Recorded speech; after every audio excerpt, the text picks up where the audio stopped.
Are you racing 70.3 Wisconsin this year and you're a little bit uncertain about what to expect? Well, this is the video for you because in it, two very experienced coaches and a local coach are going to go through the swim, the bike, the run, and all of the key logistics and nice little equipment tips for you to get you bulletproof for the race. So, but who are we? Well, my name is Coach Steve or Steven Moody. I'm based in Dublin, Ireland, and I'm a YouTuber who does race reviews of all the 70.3s and Ironman and distance races around the world. How do I do that? I reach out and I connect with local experts who have the insight, have been on boots on the ground, who've either coached athletes on it, who have actually raced it themselves, and I ask them all the questions you want to ask, and we get all this information in this handy to digest, probably on a turbo video for you. In this, I am delighted to catch up with my friend Josh Venis, who is going to talk us through 70.3 Wisconsin. Josh, how are you? And tell us a little bit about yourself.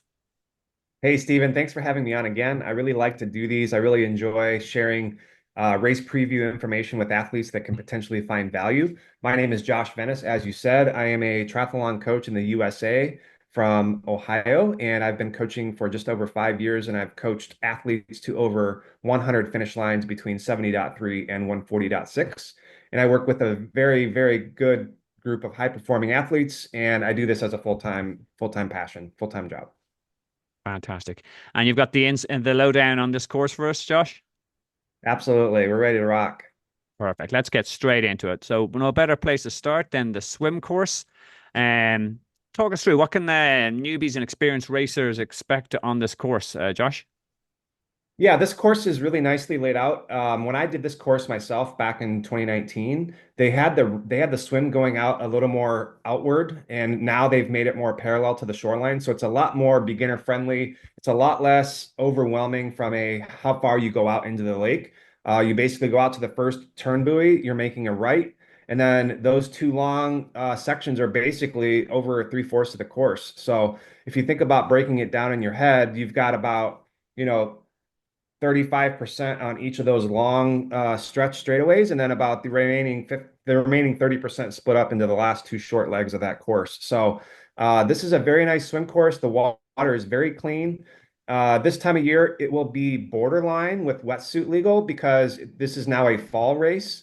This race used to be in June. Now they've moved it to be in tandem back to back with the 140.6. So this course is Saturday, whereas the full is Sunday. So this is now a back-to-back race in the weekend. And again, getting back to the swim, it's a very easy swim course to sight now that they have it laid up this way. So now when you go out that first turn buoy, that'll be a little bit into the sun potentially, but when you're sighting to the right on your first right-hand turn, now you're sighting back to the shoreline. So it's very, very easy to find some landmarks and find a way to continue to sight and go as straight as possible. When you come Just on around, that, Josh. You mentioned you'd be going into the sun. Would you recommend tinted goggles or standard goggles for this course? I'd say it's athlete preference on this one, Steven. I think it's either way. Really, that time of year, it's going to be a game day call, whether it's like Okay. the sun's super high or not. And I believe they start this race at a decent enough time where it's not going to blind you in that first 200 yards or 200 meters getting out to that first turn buoy. So I feel like this is a course where you can, make a self-selection and just go with it on game day. Yeah. Have the option ready. Perfect. Great call. Okay. So yeah, you were telling us about the sighting on the way down, as in the on this part of the course. Yes. So when you're coming to this is actually the way that this direction moves in this course map, you're actually swimming to the southwest during the like big leg of this first part of the course. So you would want to go out and scout ahead of time and look for some landmarks. There's some trees. There's actually houses around the whole perimeter of this lake with some tall buildings you can probably identify. So I recommend getting out there before race day, doing a practice swim, maybe Thursday or Friday leading into the weekend and checking out some landmarks that you can cite for this course. Now, you won't be able to go out and actually swim the whole course during the days before, but you can go out and swim some of the shorelines, swim in a different section of the lake, and just kind of get your bearings around what you want to use to cite for race day. Fantastic. And in terms of the weather conditions they can expect, does it get choppy? Is it smooth? Or is there any wind on this sort of lake, or what's the? Yeah, so the nice thing about this, Steve, is there will be the only way that this lake gets choppy is if there is a northeast wind. So it really depends on the wind on the day. But generally speaking, this is not a very choppy swim. It's definitely a standard inland lake swim where it's not super wavy. Now, it has been wavy before, and there has been some chop before, but I would say the chances and the bets are that it won't be. It'll be a standard normal swim. Okay, fantastic. Excellent. In terms, okay, and anything that, and any wildlife in that water? Is there fish, accidents, or anything that they should be aware of? No sharks or No jellyfish? sharks, no whales, no snakes, but normal fish. I mean, it's definitely it's a big lake. It's a very large bodied lake. And this race has been going on here for a really long time. So it's a very well run race. The race director is well established. They actually do multiple races here per year. So this is a very highly safe, highly scouted out area that they do this swim course on. Cool, excellent. And it is a rolling swim start again? Correct. Yes. Cool. So just on that, just for those who are new to Ironman distance, rolling swim starts are something that Ironman implemented in around 3 or 4 years ago to take away the fear of the mass starts. And again, if you want to have a little bit of an adrenaline rush, Google or YouTube Ironman Lanzarote or Ironman Nice, and you see with the mass starts with these have everyone poured into the water at the same time.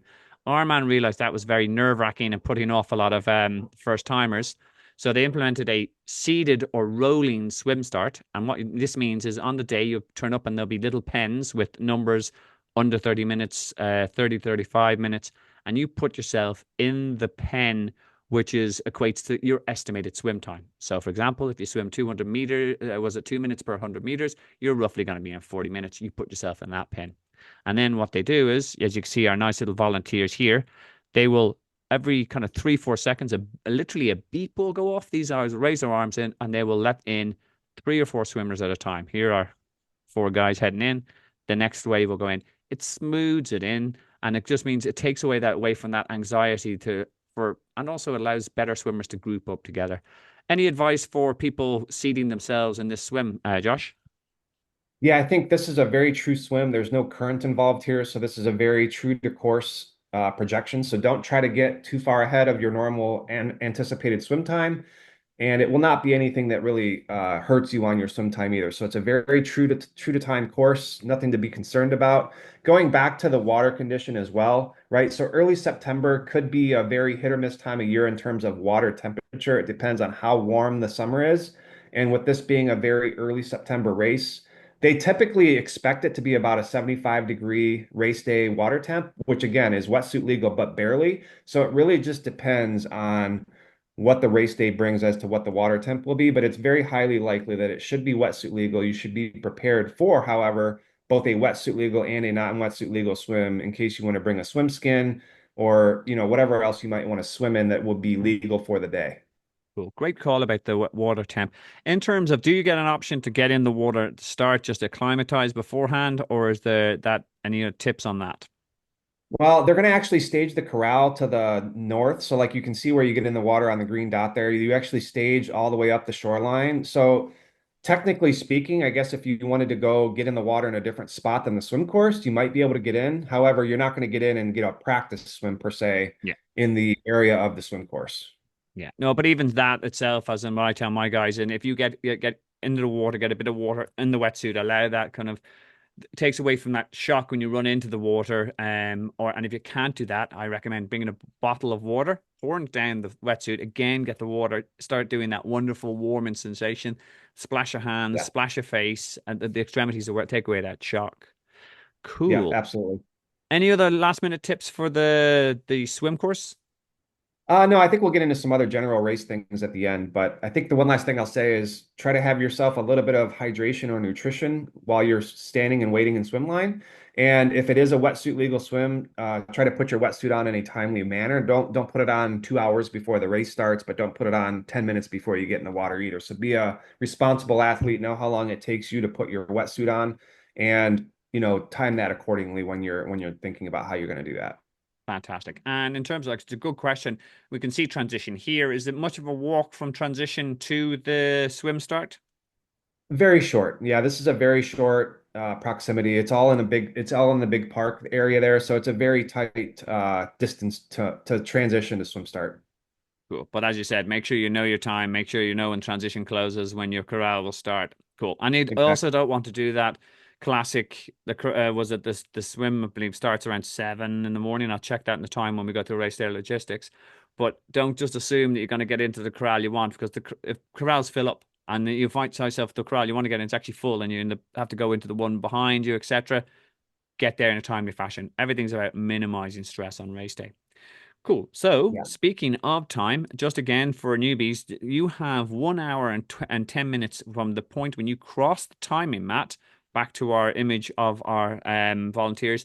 That's when your time starts. It doesn't start at 7:05, and that means that if you're going to be only getting the water at 7:15, you've lost 10 minutes.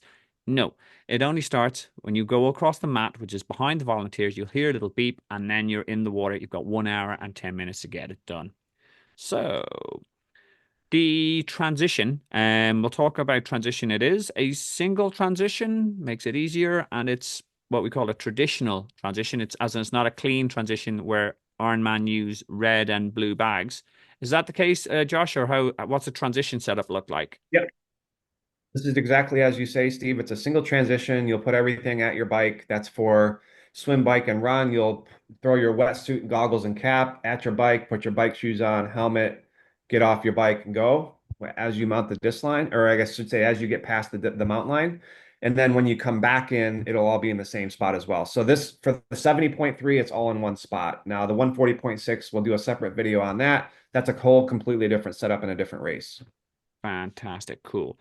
And in terms of aside from walking the transition when you're checking in your bike the night before, what are your kind of, and again for me, I get my guys, look, you'll have a rack number where you're given that you have to put your bike, and then as you said, you need to lay out all your stuff in the morning.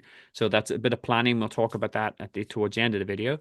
But also walk from where the swim start is, so you know exactly how long it takes to get there. Walk from where the swim exit is, so you know where you're going, and then walk where you'll go in, and there will be swim in signs, there will be bike out signs, and walk exactly where's my bike? There it is. It's right beside the portaloo, or it's beside that tree, or it's 3 racks down. And make sure you get familiar with it. And where's the mount line? So on race day, when it all might seem very simple and easy and well laid out, but the minute you get race brain going on, there's adrenaline. You've spent the last whatever 40 minutes swimming that way, and now you're up like this, and then you're running, and people are calling your name, and you're seeing your support squad, and it's all rushed. You'll get lost in transition if you don't have a clear map in your mind. That's my main tip I give my guys. What's your kind of T1 top tips for newbies? Yeah, I think you've kind of hit everything there, Stephen. I think the main thing is make sure you're acquainted with the transition area on race day. You can only come into it in a certain spot. You can only go out of it in a certain spot. So make sure you know those entry and exit points so that your bearings are square on race day. And then honestly, you also want to always walk the transition up from the lake so you know if there's anything you need to be aware of in terms of rocks or things like that. They typically have it carpeted. I'm pretty sure they do. You come up a boat ramp out of the lake for this, and then you kind of run into transition. But also, it's also important to look at the outward path going out of T1 so that you're kind of aware how you're going to start the bike course as well. Yeah, no, absolutely.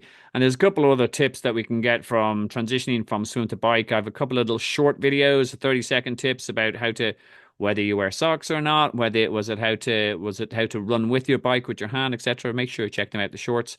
And again, a classic one which you see people struggle with. Actually, and it's a good question. Do they have wetsuit strippers in 70.3 Wisconsin, or peelers as you I Americans call them? am not, I'm not 100% sure of this answer, Stephen, because I want to say no, because I believe they reserve most of those volunteers for Sunday on the full. Yeah, Don't okay. quote me on it. I would say make sure you attend and or listen to the race briefing when you get on site for this course on race weekend and just be aware of whether they will or not. I would say for 70.3, anticipate no wetsuit peelers. Yeah, no, agreed. It is, and it's definitely almost a luxury, especially for a European going over. When I did 70-100, was it Ironman Texas? I couldn't get over that someone was there to help me out in my wetsuit. But if you Yeah. do, it's also a skill you should have as a triathlete. There's a little video there about shows how you can get out of your wetsuit in as quick as time as possible.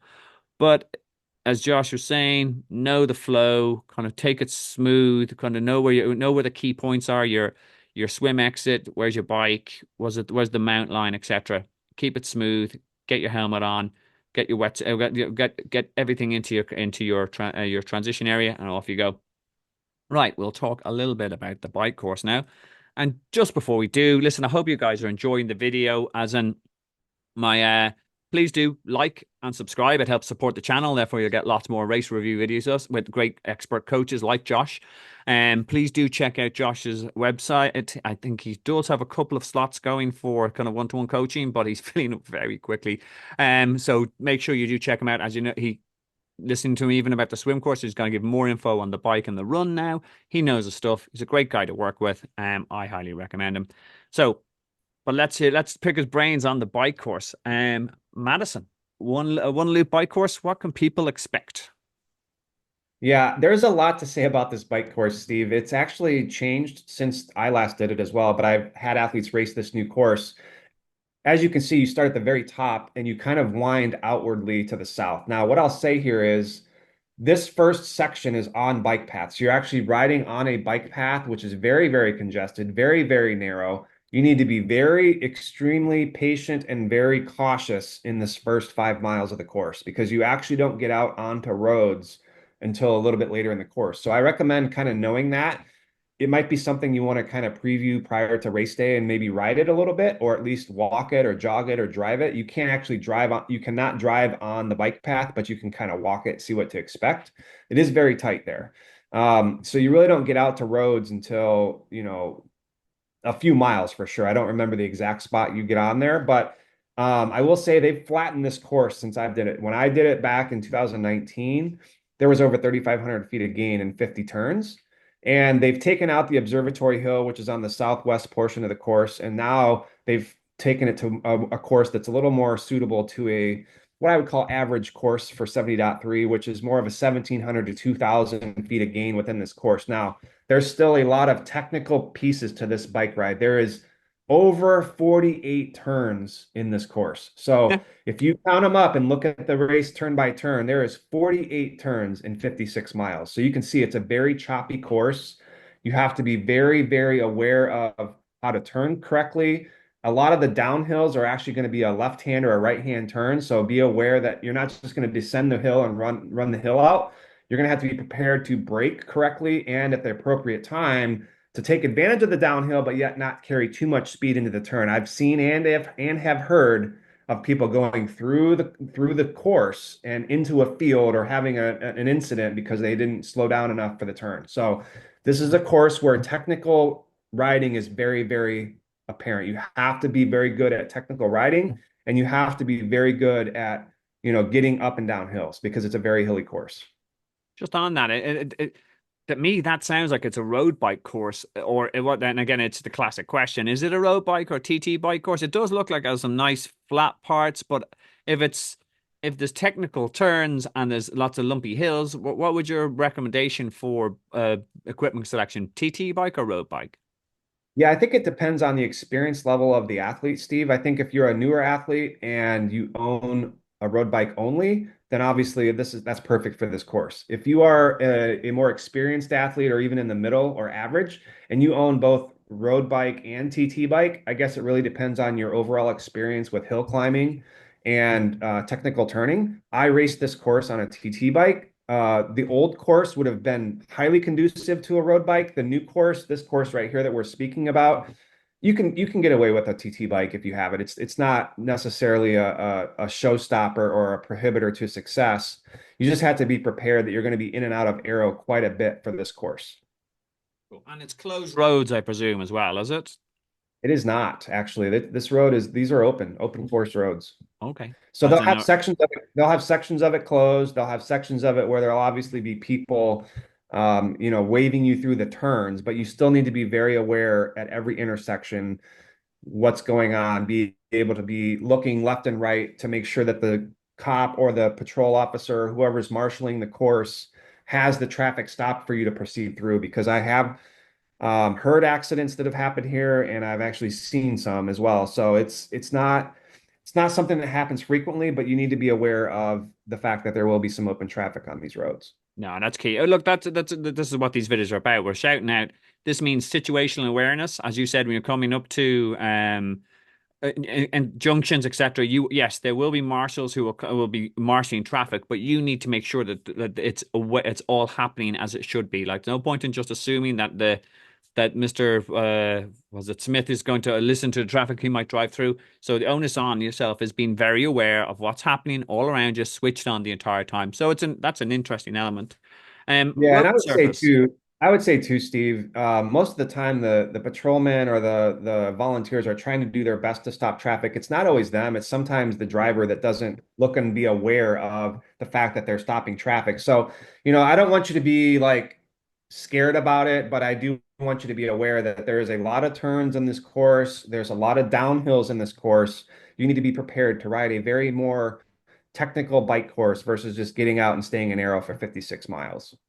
Yep, no, absolutely. These are again, that's what I said. This is why people are watching these videos. Road surface. Is it good road surface, smooth, potholes? What are we talking here? I'll say the politically correct answer here. I feel like the road conditions are a little bit below average. I think some sections have been repaired. I haven't been there for a couple of years, but when I rode this course, I thought it was very punchy, very had some potholes you had to avoid.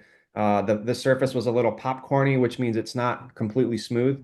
So there are definitely some sections of road where it's not conducive to being fast rolling. So be prepared for that again. What I would recommend specifically for this course, if you have the time, is go drive this course. Like I don't recommend it all the time, but for this course specifically, I highly recommend if you're not a seasoned athlete, you go drive this course the day or two before so that you know what to expect. You know what the road surfaces are, you know where the turns are, you know where the downhills are going to take you, whether you're going to turn right away or whether you can run them out. And I think this is one course I would highly recommend driving ahead of race day. It's a great tip. Cool. All right, and okay, so it is technical. They're a little bit rolly. The surface can be popcorny. That's a new one for me. But again, and switched on because there are elements where there are active junctions that will be marshaled. Anything else Yes. we need to throw in about the bike course, mate? Not specifically. I think overall the wind is going to prevail out of the southwest. So you're going to kind of go out into any wind in the first half of the course, and you're going to get the tailwind coming back. So it should generally set up for a pretty good bike day. I think what I've seen is that the bike times have gotten faster now that they've modified this course to where it is today. So I think it's a pretty true bike course. If you're normally a 230 biker, let's just say you're going to be around 227 to 235. Like it's very true to time. And or if you're a 3 hour rider, right, it's going to be 255 to 305, right? So give yourself a little tolerance there on expectation. But it's a pretty true course when it comes to, distance to elevation. But I think it's not super difficult where you're going to add 30 minutes to your bike split, let's just say. Fantastic. No, great. Okay, so just aid stations there every 15 miles. I have it down as kind of 16, 32, 46. I have my little bananas here showing where they are. Yep. We'll talk a little bit about aid stations in a second. Um, bike and cutoff. So when you pass the mat, as discussed, you've got 5 hours and 30 minutes to get your swim done, your T1 done, and your bike split done before that's your cutoff. Again, if that's um again, pace it, work on your nutrition, be situation aware, get down on the bars if you're using them for those stretches, and you should be okay. So we'll talk a little bit about now aid stations. Now, for those new to Ironman and half distance racing, nutrition is key. As in, it's not like your Olympic where you can get away with a couple of gels or your sprint where you don't even need much, but you need to build in how you're going to fuel because you're going to be out there for 4.5 to up to, was it 7 hours? So therefore, imagine sitting around not eating for that amount of time, but also exercising for it. So you need to build in nutrition. One of the key things that will help you on the day is Ironman have a very specific setup of kind of what they call aid stations on the course. So there'll be 3 on the bike course, and this is the general flow of them. And I'm going to be very clear in this point. I'm hammering this point here because I'm helping to hopefully keep countries tidy. Bottle at the start of the aid station and at the end of the aid station, that is the only place on the course where you can discard your trash, as you Americans call it, or rubbish or litter, as your European call it. If you do and just decide it's okay to chuck your water bottle or your gel packet in the middle of beautiful Madison County, you will not only be a dick, but you also will possibly get disqualified because if any marshal sees you littering, outside of these areas is a DQ offense. Do not waste all your training. Do not waste all your entry fee on just something as inconsiderate as littering. I'm kind of hammering home this point. But okay, so Yeah. just litter in here. And then the key thing, the way the flow will work is you'll have people, volunteers that will be holding bottles out that work into a standard bottle cage, and they'll go water, mortal hydration, which is an American flavor, food, typically a banana or energy gel, Morton gels, again another option for a mortal bottle, water, and then your last chance to get out. What are your key tips for aid stations? And have you heard what the mortal hydration flavor will be of du jour? Yeah, this is always subject to each race course, Steve. I feel like every year they mix it up. So, Immortal Hydration is what they'll use. It'll be pre-mixed in the bottles. They basically count on the volunteers to crack open a sport bottle, put a powder in, shake the bottle, and have them all pre-made. So the aid stations will all have that stuff pre-made. However, if you don't like that hydration mix, or if you can't tolerate it, or if you haven't trained with it, I recommend you kind of use your own and potentially use this as last resort and or like resupply or backup supply. Now, that being said, water is something you should try to always grab because you can use it for a quick swig, kind of cool the body a little bit if you want to squirt it over your head, over your back. Cooling and body temperature control is very important in the race, especially on the bike. So I do recommend you try to get acquainted with and familiar with grabbing bottles through these aid stations. And the other thing I'll say too is the aid station on the bike is the number one area of risk when it comes to potential accident because a person could be coming in and out. You may not understand what they're doing. You need to always be very aware and very able to make a quick change on the spot if someone comes out ahead of you quickly, or if you have somebody coming beside you that you're not aware of. You need to be very aware from a 360-degree what's going on as you go through these aid stations. I always tell people, if you're not grabbing aid, stay all the way out to the left, slow down a little bit, and just blaze through, but stay as far out to the left as possible so that you can let the people go into the right where they want to grab aid and come back out. Yeah, no, 100%. And as well, not only that, as in there's it's the time people are handing over things, they're getting a hand off the bars, there's bottles being dropped, and there's litter being thrown, as in because it can. So therefore there's things on the floor, etc. So it is a high area of risk. That's a great shout there, Josh. And just on that, we don't want to scare you about it. They are a high risk area, but they're also an absolute godsend in terms of getting your race nutrition right. And myself and Josh could sit here and trade experiences, talk about how it's happened. I could tell you about the time I saw someone veer from one side of the road all the way into an aid station in Duisburg in Germany, pull on his brakes, flip up his wheel, and take out three riders. Doesn't happen all the time, but as I said, it just have to be, as Josh said, just be switched on. I actually have a video in the comments below that tells you your do's and don'ts and shows you videos on tips on how to actually use an aid station. And by the way, it's something you should practice. If this means that you get your partner, whatever, your kid, sending out in the middle of the road, pretending to be a volunteer, holding out a bottle where you have to come in, shout, I'm coming in, point at the kid, make eye contact, grab the bottle, put it in your bottle cage, and safely go out. That will actually really hone in that skill. And it's dead simple and involves your support squad. And also have to pay your kid to be a volunteer. It's okay. It's all groovy. Okay, so what's up next? We are now back to the same transition area for T2, our bike to run. And we have actually, do they have bike catchers? As I said, I think all the Americans have luxuries like bike catchers and wetsuit peelers. Do you remember whether Not for bike this. catchers? Yeah, no bike catchers for the 70.3. There is bike catchers for the full on Sunday, but not for this course on Saturday. Cool. Alrighty. So we're coming into the dismount line. We have to stop the bike entirely before we get to that dismount line. There'll be people waving and shouting at you. Make sure you know how to do that. And then we have walked our route from where we have to rack our bike, get to where we're going to put on our runners, and out the run exit. What's your top tip for a fast and efficient T2, Josh? Yeah, I think most people should say that you probably need to practice this a little bit, whether you do the flying mount or whether you do a dismount where you unclip. You just kind of need to know your approach and method so that you're most efficient. And I always say it's faster to run without your shoes on, but some people aren't comfortable getting out of their shoes ahead of time. So it's really just athlete dependent. But know what you're going to do and stick to it on race day because you don't want to do anything new on race day. That's a general theme across the board. And generally speaking, I think this transition is actually in a grassy area. So if that bothers you, or if it bothers your bare feet to be on grass, consider that as well. And other than that, it's pretty much know how to get in, know where your dismount line is, know where your rack is at in proximity to where you enter T2 so that you know how to get to your rack. They usually have them numbered and lettered, so you can pick A, B, C, D, all the way through wherever they have enough entries for. So usually there's typically about 50 to 100 bikes per rack section, and they're always facing the opposite way. So just make sure you kind of know where you're at and where you're going to have to go back to catch where you're going to rack your bike. Yep, absolutely. Some great tips there as well. Also there's some little mini short tips about as in how to get your runners on quickly. How to do was it have your a gel in a hat and your shades and just pick that up. Once you have your runners on, you can start moving. As in if you're moving, you're putting your hat on, you're getting closer to the finish line.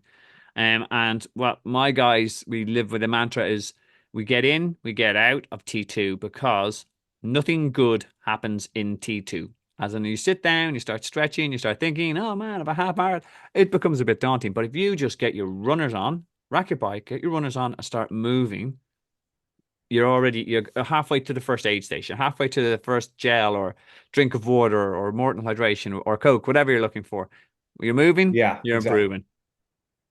And by the way, Absolutely. I'm going to I had get to t-shirts with that printed up. Nothing good happens in T2, and that's going to be I had my to remember I had to remember your little acronym there because after I heard you say it, now I remember what you use. But yeah, that's definitely a good little acronym. cool. Excellent. So we're on to the run course. Looks two loop, simple run course. What can people expect, Josh? Hold on a second. This is actually about a 1.5 loop course because if you follow the mile markers Okay. and look how this works, you do the first out and back to the south, and then you don't really do that again until the final miles, right? So what happens is you go out and back down to the south, and then you come back through where the finish line is, but you go then to the north and around the lake. But when you come back, you don't do that outward section again. So you kind of everything from mile marker 3 forward, you don't do that again. You only do Yeah. the first out and back a second time. So really what this is kind of, I call it about a 1 1/3 loop course because you're only doing an out and back twice on the first leg. Yeah, no, that's a good call. I'm gonna call Iron Man on that. They Yeah, they obviously don't always like it. I feel like they keep this kind of carbon copied across all their Yeah. races because it is technically more than one loop. But sometimes I think they should just call it out as a 1 1/4 or 1 1/3 mile or 1 1/3 loop course because technically that's what it is. Because if you Yeah, no, follow the mile, absolutely. And that is a key, as in like and again, just to reassure people that this will be very well marshaled in terms of like people will not let you run back down this for a second loop. Because again, and people laugh like that and goes, oh, well, how would I not know? Of course, we're talking about your race day brain. You've been out, was it on the bike for 3+ hours? You've been in the water. Sometimes your brain is a bit screwy. You're not listening to your Garmin. You're not listening. So, yeah, but the marshals are very, very good at Ironman. They are drilled into it, but it is a exactly. good call to shout out. So let's do this. Let's do this, Stephen. Let's start with your cursor right on T where it says T. We're going to follow this course because I want to show exactly where this course goes, right? So follow the red line out of T1, out of T2. You Yeah. actually turn to the right and go south, right? So that first out and back is down to the first turnaround. That's mile 1. Then you're going to turn around. You're going to hit mile 2. You're going to come back to the north as you get ready to pass where transition is, that's mile 3. Now we're going outward to the top leg of the course, which is the longer part of the course. Again, it's an out and back turnaround, but once you only do this part of the course once. So you're going out to the turnaround where mile 6 and 7 are, you loop back. And then as you're coming back, you're hitting mile 8, 9, and 10. Now you have to run back by the finish line one more time for that first little out and back, and that's mile 12, 11, 12, and 13 to the finish line. Okay. Yep. So that's how. Okay. So yeah, no, it does look like it's kind of two loops. Okay, that's cleared that up. In terms of the road surface, what are the people looking at? Are we on tarmac, asphalt, concrete? What's it, the road Yeah, surface? it's kind of a mix here, Steve, because I think there's some gravel. The old course used to actually run a 13-mile loop around the whole entire lake. It was actually exactly 13.1, but it's easier for them to manage the course when it's an out and back like this. So they've basically kept this run course to the west half of the lake. So basically, it's mainly roads, but there is a couple sections where there could be some gravel along the lake shore, things like that. But there will be it's a good course. Like there's nothing to really worry about in terms of obstacles or, a high amount of hills. Like there might be a couple little pincher rollers, but there's no what I would consider major hills in this course at all for the run. Looks like there's a little bit of a punchy at the end. Is that just a Yeah, scale thing or? yeah, it's a little bit of a scale thing, but it's actually you coming up out of where the finish line is to kind of come up that it is an uphill finish, yes. That's actually like Texas as well, which I found particularly Yeah. disheartening. And So it again, wasn't that big a hill. I would recommend kind of looking at that Yeah, before race days. You're a little bit anticipating of what that looks like. And what that is you're basically kind of looping back around and kind of coming back up the yeah, finish line. And the reason they do that is because you can actually get a really good finish line photo of the Madison, the not only the lake, but sometimes the Capitol building. It's all Iron Man's course yeah, layout yeah. type thing. There's a definite a playbook on it, like, and they do, but like, and the same with Texas is that there's a great finish line picture, but I wasn't really appreciating it when you got like a marathon in your legs and all the rest, and you're kind of, and it's not even that big a hill, but it just feels Oh, like I know. everything is just lactate city, and you go, damn it. Exactly. Exactly. Um, Now my little bananas hopped in a little bit early, but again, just in terms of this buckets of aid stations, probably around every mile marker. And again, the same rules apply. You'll have water, mortal hydration, food, mortal. The Coke is something that is a little bonus there. And again, a lot of people rely on that to get themselves through the last mile miles. But what I would like to point out again, only ditch, litter, trash, rubbish, whatever you call it, in this area. What's your take on cola? Do you recommend your athletes take it on the run, or when would your go-to cola moment be? Yeah, so cola is more of a quick caffeine and sugar rush. So I tell people don't use it until you need to, but once you start it, you can't stop it, right? So if you started at mile 5, you better hit it at every aid station thereafter, or you will bonk within 10 to 15 minutes. If you started at mile 1, started at mile 1 and do it the whole race. If you started at mile 9, 9 forward, right? So it's kind of like once you start, you don't stop. And it is nice. It's a good pick me up. It will be probably flat-ish and it could be warm, which means there's not going to be a lot of like carbonation in it potentially because they pour it out of a big 2 liter bottle. It's not like they're popping a can to give you, but it is a nice little burst of some sugar and a little bit of caffeine if you need that. They do not have the Red Bull anymore. So as far as I'm aware, they kind of quit using Red Bull on the course. So now I feel like it's just cola, mortal, and water. And I'm fully on board getting rid of Red Bull. That was the devil's water. As in, I only ever used to drink that as in when we were in college. We used to drink it with vodka, which is a really bad idea because it got you drunk and it kept you awake for around 3 or 4 days. But yeah, no, for We'll save me, that for another chat.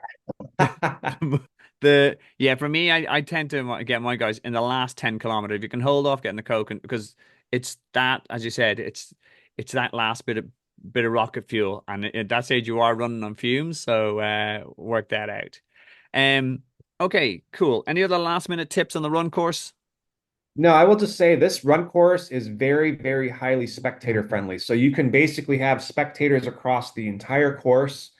It will be closed off. You won't be running with any traffic at all. So it's a very nice course from a safety perspective. Very nice course for your spectator or support staff to be around you to get pictures.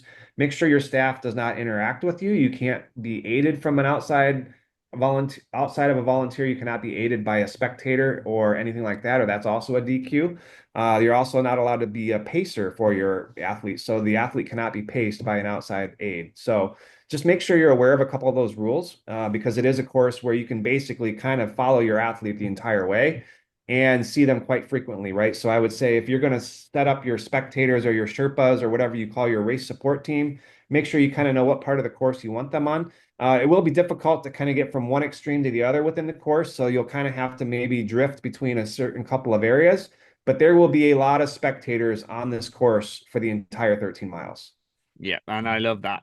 And actually, and just on that, before we hop on to show you some of what the spectators will look like, swim, T1, bike, T2, and run, 8.5 hour to get it done. Standard kind of Ironman cutoff time, but again, know what your pacing is, know what your target time, have your nutrition, have your pacing strategy nailed down. I've talked to a great coach like Josh, and he will actually prep you to an inch of your life on that, and you will become in much faster than that. So, this is what the finish line is. And as Josh saying, look at that. In fairness, that is an epic finish line picture. As in, like, that is Sure, that's the White House, isn't it? As in that's where. I would say this is actually the full distance finish line. So this isn't actually the Ooh, 70.3. So oh, that's right. actually Sunday's race finish line. The Saturday race finish line will look a little bit similar, but it's oriented a little bit differently. But yes, Yeah. it's very, very well spectated, very well high energy, and there will be a lot of people yelling, screaming, and supporting you on race day. Look, as I said, I'm European. I know as an and we're I've raced all over the world. I raced in Tokyo. Japanese people, lovely, way too polite. As a Europeans, we consider ourselves noisy, but you guys, when you actually come out to a race and all the rest, you bring the no you bring the energy, you bring the A Oh game, yeah. and that's why I love racing in the States, and that's why I'm going back to Texas in April.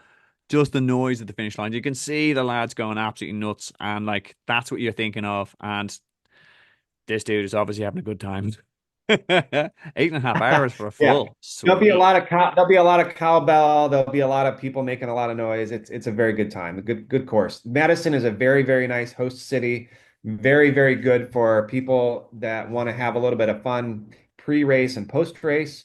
And the only last thing I'll say is I don't know if we have any other general comments, but I believe at the time when I did this course, they were actually having you park across the street in a big, huge parking lot, and there may have been a shuttle. So just be aware of race day logistics of how you need to get to and from the course, and make sure you have a plan for you, not only you, but if your family, friends, or Sherpa support team come, make sure they know where they need to be to help support you.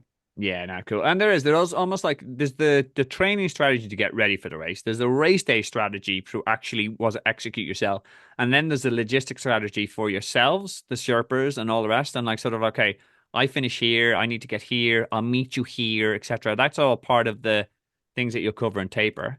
And we'll talk a little bit about taper. Just some other things that people kind of we've mentioned, and we can't go into huge detail because we're going to keep the video short and snappy. The race day nutrition and hydration, I spoke about that. That's a video in the comments below. People will travel from all over the states and the world to come to Madison. If you are looking for that and worried about a packing checklist, that's in the video below, and also how to pack your bike. Cover that. Tapering, I always put this in because this is where myself and Josh earn our money. This like we'll train the guys and they've been following the plan absolutely. And then the last 2 weeks they start to lose their marbles, and it's like, oh, I'm becoming unfit. I haven't done a run today. It's called taper. It's called taper madness. We kind of enjoy it, but we have to enjoy it. But there's some bit tips on how not to send your coach bananas there.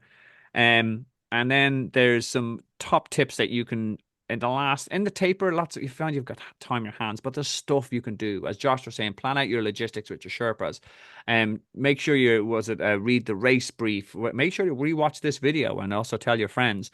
And book your bike in for service. Plan your logistics. Things again, and myself and Josh talked about it earlier. Everything when you want to come to race day, it's zen. It's minimize stress. You're not so going, where's the hotel from the race day location? It's 2 miles. The shuttle takes us there. Where's the finish line? I know it's there and all the rest. Everything you can do to minimize lost energy means that you have that energy to pour into your race day performance and get in your PB.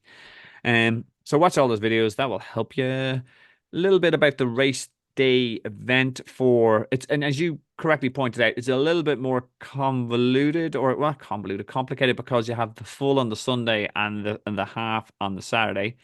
Any hints or tips for people how to handle that and how it will affect their lead up to the race, Josh? Yeah, I would say this. I always advise my athletes to arrive no later than 3 days, like so the third day before the race. So if the race was typically on Sunday, you would be arriving no later than Friday. Now, the race is on Saturday. You should arrive no later than Thursday. Now, some people I even recommend getting there Wednesday, right? So anywhere in that Wednesday, Thursday time frame is good to arrive.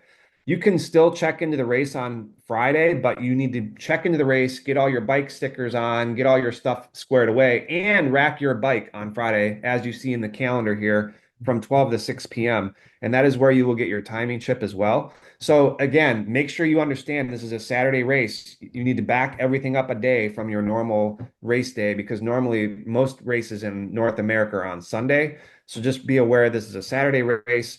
The transition area for the bikes is a completely separate area from the full, so you will not have any interference there at all. But just be aware, you're going to have athletes coming into the same Ironman village for both the half and the full. Be sure you're aware of that. Make sure you're telling them that you're a 70.3 race athlete versus a full. There's a whole different process for that. They may even have it separated. I don't know how exactly they do that down at Ironman Village, but just be prepared that this is a Saturday race. You need to try to check into the race on Thursday specifically if you can. If not, Friday morning, very, very early before, I would say before noon, so that you can get time to get all your bike stickers on, get your helmet sticker, all that stuff done, and get your bike down for the bike check-in time. Yeah.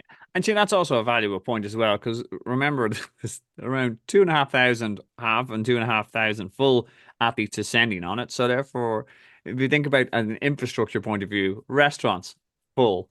Was it bike shop in case was it the tech guys on the arm overly well? So if I always say to my guys, get there early, because there's nothing you can't fix if you've time. As in, you turned up on your bike, you lost your baggage in the airline.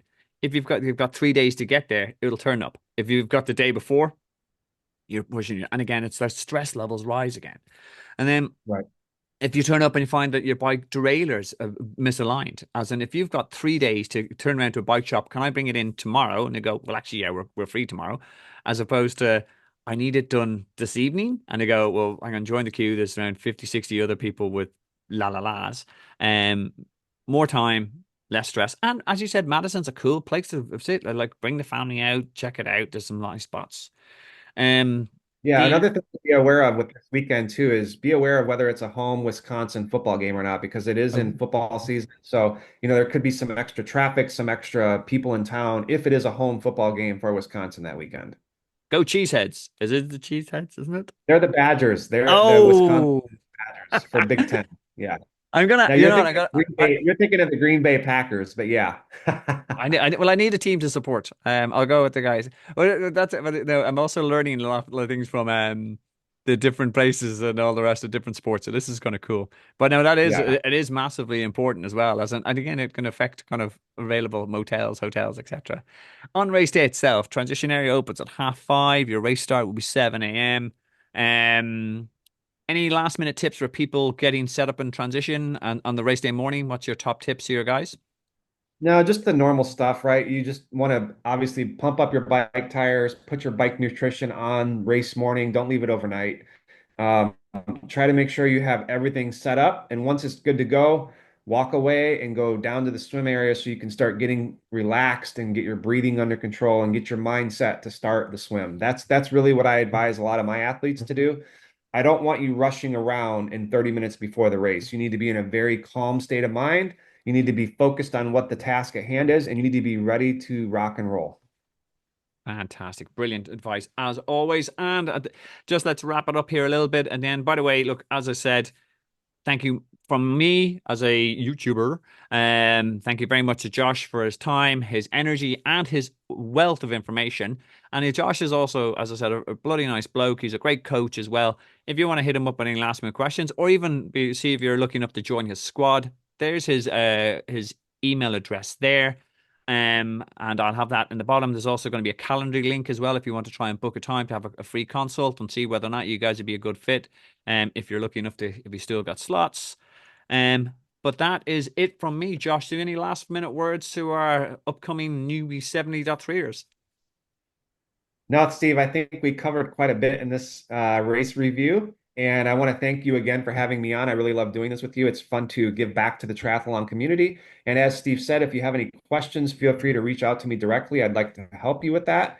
And, absolutely follow any links if you want to connect with me on social media or connect on a time. Thank you. Fantastic. And I think, Wes, as we're already booking in the full review. We're gonna make sure we get the full weekend covered. So we'll keep an eye out for 70 of the full was it Ironman Wisconsin review, and that'll be coming shortly.